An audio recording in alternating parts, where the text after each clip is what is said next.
This month, a video racking up more than 2 million views claimed this machine turned around and found something NASA can't explain. Other videos say it hit a wall of fire at the edge of the solar system, that something is following it, that its final signal was a warning. Here is what nobody disputes. Right now, 25 billion kilometers from here, the farthest machine our species has ever built is running out of power. Its instruments are being switched off, one by one. And sometime very soon, possibly as you watch this, its engineers will bet its life on one last maneuver. They call it the Big Bang. So tonight, every viral claim goes up against the actual telemetry. By the end, you'll know what Voyager 1 is really whispering back from the dark. I'll hand you the one question that kills a fake Voyager headline in 10 seconds. And I'll give you the date this whole story ends. This is Signal. To judge what this machine is sending now, you need 90 seconds on what an insane bet it already is. Because everything that's about to go wrong out there was decided in 1977. September 5th, 1977. A machine the weight of a small car leaves Earth on a pillar of fire, 16 days after its own twin. Voyager 2 launched first. Voyager 1 took the faster road and never looked back. They were built because the outer planets had quietly drifted into a rare formation, an alignment that comes around roughly once every 175 years, letting one spacecraft ride gravity from Jupiter to Saturn and beyond, like stones skipped across the solar system. 65,000 parts, 3 kinds of computers, 6 machines in all, with less combined memory than a single email. NASA's own words, built to last 5 years. And bolted to its side, a gold-plated copper record, 115 images, greetings in 55 languages, 90 minutes of music, Bach 3 times and Chuck Berry. And one strange, beautiful track, an hour of a young woman's brainwaves compressed into a minute, recorded, as Anne Druyan tells it, days after she fell in love with Carl Sagan. A bottle thrown into the cosmic ocean, Sagan called it. 5 years, they said. It has been transmitting for 48. It took 35 years to reach the edge. On August 25, 2012, Voyager 1 crossed the heliopause, the boundary where the sun's wind finally stalls against the gas between the stars. The first human-made object in interstellar space. And here's the detail the clickbait never mentions. NASA needed more than a year to be sure. Voyager's plasma density instrument had died back in 1980. So the team had to wait for the sun itself to erupt, slap the surrounding plasma, and make it ring like a struck bell before the crossing could be confirmed. Then the Edge started refusing to behave. The temperature out there? When Voyager 2 crossed 6 years later with a working sensor, it measured 30 to 50,000 Kelvin, roughly twice as hot as the models said it should be. The magnetic field? It was supposed to swing to a new direction the moment Voyager left home. It didn't. It stayed locked, almost parallel to the sun's own field, as if the boundary simply wasn't done. And in the quiet that followed, Voyager 1's plasma wave antenna picked up something no one had ever heard.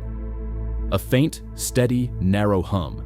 The gas between the stars, ringing on its own, continuously, year after year. Hold on to those 3. The heat, the field, the hum. Every one of them comes back before this is over. Decades past its 5-year warranty, that machine is still out there, still listening.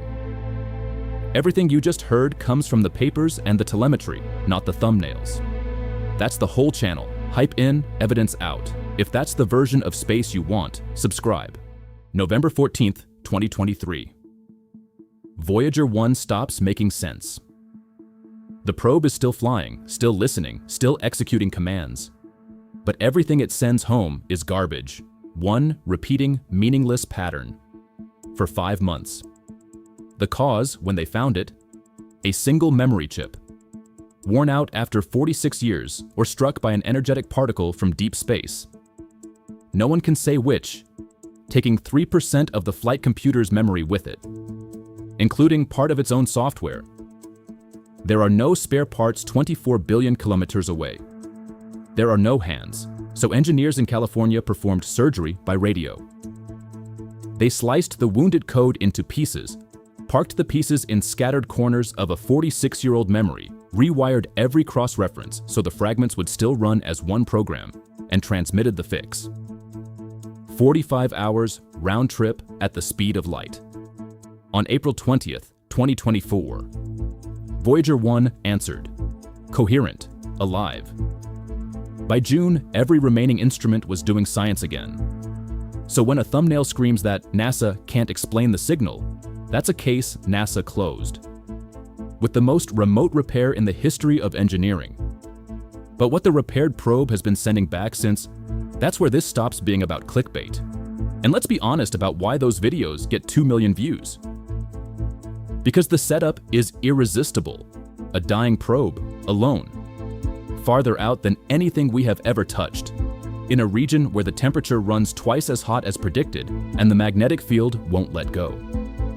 If the universe were ever going to brush up against one of our machines, wouldn't it be this one out there, right now? That's the itch. I feel it too. So let's scratch it properly. Claim by claim. Against the telemetry. Claim 1. Voyager 1 turned around. Voyager 1 is coasting at 17 kilometers per second, 61,000 kilometers an hour, faster than the sun's gravity can ever call back. Its thrusters are attitude jets. They fire in bursts of a few milliseconds to rotate the craft, not to steer it. It can no more turn around than a rifle bullet can. And its cameras? Powered off on February 14, 1990, 34 minutes after the pale blue dot. They have never opened again. Claim 2. 4 minutes ago, Voyager 1 turned around and made a discovery we can't explain. Light itself takes almost 24 hours to arrive from Voyager 1. Nothing about this spacecraft can be 4 minutes old. Claim 3. The wall of fire. The temperature is real, the fire is not. 30 to 50,000 Kelvin, in a region holding about 1 electron per 10 cubic centimeters. It's a near-perfect vacuum. There's nothing there to burn you. Both Voyagers flew straight through and kept transmitting. Claim 4. Something is following it. There is no paper, no NASA statement, no data product, nothing. It was never detected by anything. Because Voyager 1 has exactly 2 senses left, a magnetometer and a plasma wave antenna, and neither has ever registered a companion. So, signal or noise? But number. On the question the thumbnails are selling, did Voyager 1 turn around, hit a wall, find a pursuer? The needle isn't in the middle, it's not even close. Noise, all of it. And here's the 10-second test I promised. One question that guts every fake Voyager headline. Which instrument measured that? 2 are still running. If the answer isn't the magnetometer or the plasma wave antenna, you're watching fiction. But stay with me, because those 2 surviving instruments are the whole next act. Right now, they are recording something the model swore would have let go of this ship by 2025. It hasn't, and nobody can tell you why. Now the part that makes the fakes so unnecessary. Because question 2, what is Voyager 1 actually recording out there, is genuinely unsolved. And it gets stranger every year we look. 14 years past the boundary, 50 astronomical units deep into interstellar space. The magnetic field still hasn't turned. In 2015, the models predicted it would finally relax into the true interstellar direction by 2025. It's 2026, it hasn't. The field has been running unexpectedly strong for years. The hum is still humming, and the shell of sun-disturbed gas Voyager keeps flying through is vastly larger than anyone drew it. The newest models say it may not calm down until around 2030, which leaves a question nobody can answer yet. Where does the sun truly end? Voyager 1 is the farthest witness we have out there. Deeper into the dark than anything else we've ever built, and the bottle may go silent before it ever gets clear of our sun's wake. In late February, during a routine roll to calibrate the magnetometer, Voyager 1's power dipped, unexpectedly. One more dip like that and an automatic tripwire takes over. The under-voltage fault protection, shutting things down on its own, almost a full light day from help.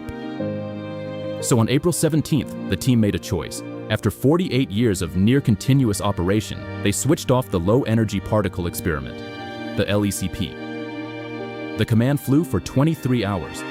The shutdown took 3 more. They left one tiny motor inside it running, half a watt, so the door stays unlocked, in case they ever get the power to turn it back on. Because that's the plan, the Big Bang. Shut down a set of old power-hungry heaters protecting the fuel lines and way cleaner ones already on board, all at once in one maneuver on a machine almost 50 years old. Tested on Voyager 2 first, Voyager 1's turn, no sooner than this month. As I record this, there is no public word on whether it has happened. It may be happening now. If it works, science into the 2030s, maybe even that particle experiment switched back on. If it fails, the tripwire is waiting. The prize has a date too. September 5th, 2027, 50 years since launch, on a machine built for 5. On November 18th, 2026, Voyager 1 will cross a line no machine has ever crossed. 1 full light day from home. Call out to it that night, and the earliest possible answer arrives 2 days later. And somewhere around 2036, the numbers say, even the carrier, the heartbeat, fades below what any antenna on Earth can hear. But here's the thing about this story. The power dies. The messenger doesn't. The probe keeps going, out toward the stars of Ophiuchus. And in 40,000 years, a small red star, itself rushing toward us, will sweep past it within a couple of light years. It will still be carrying a gold record with a uranium clock on its cover, 115 pictures of us, Bach, Chuck Berry. And if you believe the woman who recorded them, the sound of a human being falling in love. Long after the last fake headline about it is deleted, it will still be out there, still carrying the real message. The dark is quiet. It isn't empty. So, the Big Bang decision. If you ran the mission, what's your call? A. Play it. Risk everything for years of extra science. B. Never risk it. Let her fade gently, one instrument at a time. C. Shut down all the science now. Keep only the heartbeat and let her coast silent to her 50th birthday. A, B, or C, and defend it below. Subscribe because we do this every time. Hype in, evidence out, and we say the verdict out loud. And next time, the promise from the end of the last episode. It had to wait 1 week because the Big Bang couldn't. One night in 1977, an Ohio radio telescope, and 72 seconds so strong the astronomer circled them in red ink and wrote one word in the margin. Wow. Half a century of proof of alien contact. We're going to find out if it was signal or noise. Daakshi. You decide.